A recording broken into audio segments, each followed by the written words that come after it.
game on Saturday, the 5th of March, with a 3 p.m. kick-off as the Boro take on Luton Town in the Scarbet Championship at the Riverside Stadium. It's hard to find the words to describe, Tuesday night. I mean, what a night that was.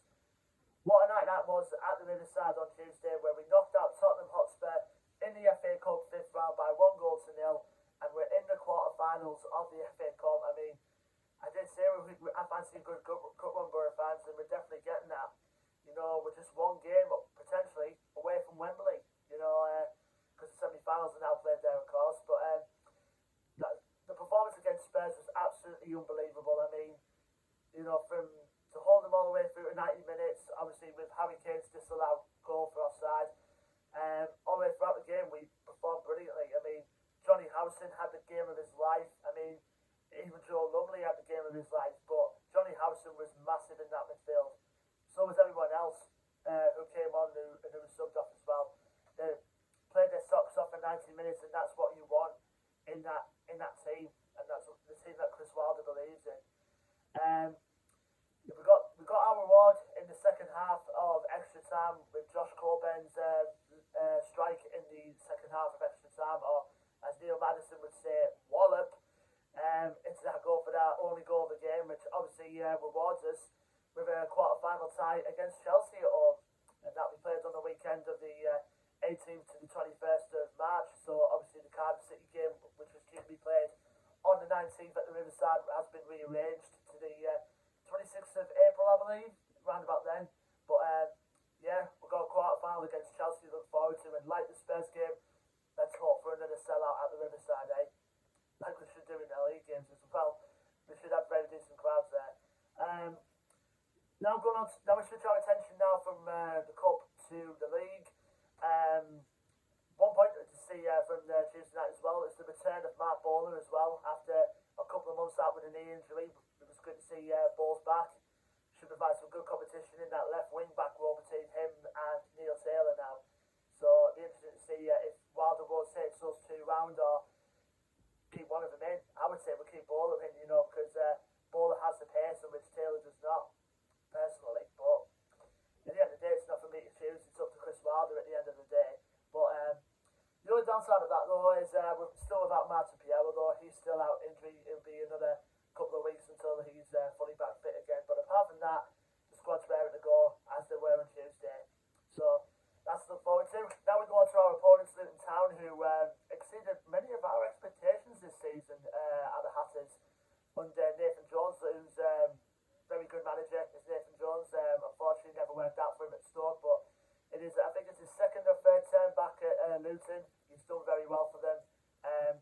Getting them up to the when they were under him, all the way down the non-league and all the way up to the Championship.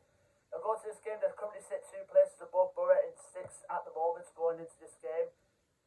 The record going into this game is played 33, won 15, drawn 9 and lost 9.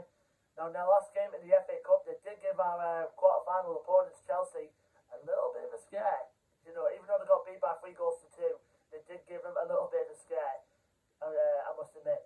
The last league game was a 1-0 home win against Derby County, so they're on good form at the moment, are Luton, and they're looking to keep that going into this game tomorrow. As far as players to watch out for, one off the top of my head, who's I believe is currently their top scorer this season, is Elijah Adebayo, who caused us a whole load of problems in the reverse fixture back at Kenilworth Road, which I will mention in a moment. But it's been a good form for them since he joined them from Warsaw. I think it was back in January where he joined Luton. But it's done well for them, and he's currently their top scorer this season. And they've also got other bits of firepower to Luton as well. Cameron Jerome is the experienced head of that striking department at his age at 35 as well. Can still cause a threat for Championship defenders at this level. Danny Hilton, who was kind of like a forgotten man recently at Luton, he was their top scorer through their days at League 2 and League 1, but he's come back to form with them at Luton because he's had when his run in the Championship has been marred by injuries, but he's slowly coming back into the fold for Luton now. Fred Dimmer as well can cause a threat. Harry Cornick as well, Carlos Mendes Gomez, and they've got some other good players as well, like Amari Bell, Tom Lockyer. You have a really good Riverside, you know, Luton. I mean, like I said, it surprises me that where they are at the moment is to exceed their expectations. You would expect them to be near the bottom, but not. They're fighting there amongst the playoff picture this season, which is obviously where we want to be. Now, last time we played them was obviously back in October. I think it was around October time down at Kenilworth Road. Unfortunately, we lost that game by 3 goals to 1. I remember Josh Coburn putting us in front, I believe, in the 15th minute, and then Luton went round and scored 4 goals. I think Sonny Bradley got one of them. Elijah Adebayo got one, and I think it was Harry Connick who got the other in the end. It was quite some time ago because Neil Warnock was in charge around then. So, but like I said, it's a must.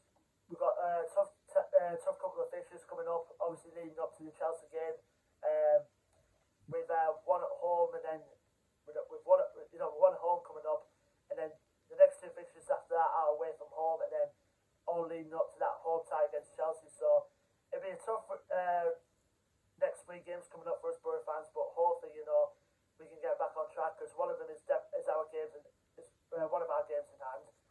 So we've got to bring it on. You know, we can't go into the same mindset as we do every game. We cannot fear anyone.